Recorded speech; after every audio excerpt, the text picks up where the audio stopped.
آج کل دنیا میں حالات کافی خراب ہو رہے ہیں اور مہنگائی کی وجہ سے گھروں میں لڑائیاں پیدا ہو رہی ہیں۔ ایسے موقع پہ ایک احمدی کا کیا رد عمل ہونا چاہیے؟ بات یہ ہے کہ اللہ تعالیٰ نے فرمایا کہ قناعت پیدا کرو۔ حالات اوپر نیچے ہوتے رہتے ہیں، آمدنیاں کم بھی ہو جاتی ہیں، زیادہ بھی ہوتی ہیں، تو گھروں میں خامدوں اور بیویوں کو دونوں کو سمجھنا چاہیے کہ حالات کے مطابق ہم نے اپنے آپ کو ایڈجسٹ کرنا ہے۔ ٹھیک ہے، آج اگر اچھے حالات ہیں تو کل کو خراب ہو سکتے ہیں، آج اگر خراب ہیں تو کل کو اچھے بھی ہو سکتے ہیں۔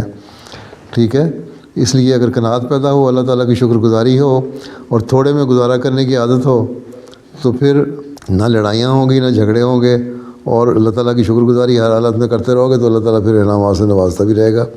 تو جب دنیا داری بہت زیادہ آ جاتی ہے تو پھر اپنی پریفرنسز کو بدل دو۔ جو صبر کرنے والی قومیں ہیں وہ صبر کرتی بھی ہیں، نہیں جھگڑتی۔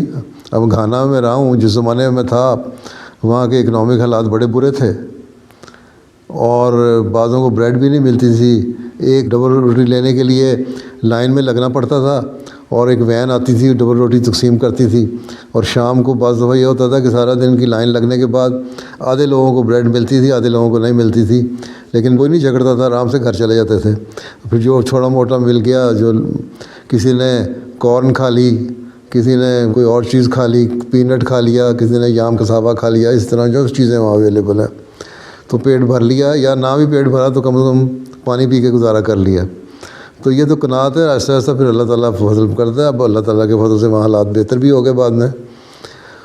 ایک احمدی مسلمان کو تو ہمیشہ خیال رکھنا چاہیے کہ اللہ تعالیٰ نے جو ہم پہ فضل فرمایا اتنا عرصہ کہ ہمیں اچھے حالات میں رہے، اور جو ہم چاہتے تھے لے لیتے تھے، کم سستی چیزیں مل جاتی تھیں۔ اب ذرا مہنگائی ہو گئی ہے تو ہم بعض چیزیں جو غیر ضروری ہیں ان کو کم کر دیں اور جو ضروری چیزیں اختیار کریں، بجائے اس کے جھگڑنے سے کیا فائدہ ہوگا؟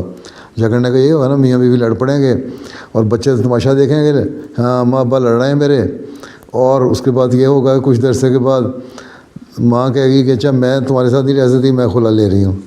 باپ کہے گا تم نہیں رہ سکتی تو چلو جاؤ میرے سے طلاق لے لو، طلاق دے دیتا ہوں۔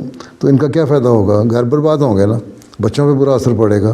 اس لیے صبر اور حوصلے سے کام لینا چاہیے اور اپنی ناجائز ضروریات کو ختم کرنا چاہیے۔ جو جائز ضروریات ہیں ان کے اندر رہتے ہوئے گزارا کرنا چاہیے۔ ابھی بھی اللہ کا فضل ہے، مہنگائی ہونے کے باوجود کھانا کھا لیتے ہو۔ پاکستان میں تو ایسے لوگ ہیں جو شام کو، یا افریقہ میں بہت سارے ممالک میں، ان کو ایک وقت کی روٹی ملتی ہے، صبح 2 لقمے کھا کے چلے گئے پانی پی کے، اور شام کو آ کے کھانا کھایا، یا شام کو باسی بچی روٹی ہوئی تو صبح کھا لی۔ یہاں تو تم شکر کرو کہ کھانے کو مل جاتا ہے۔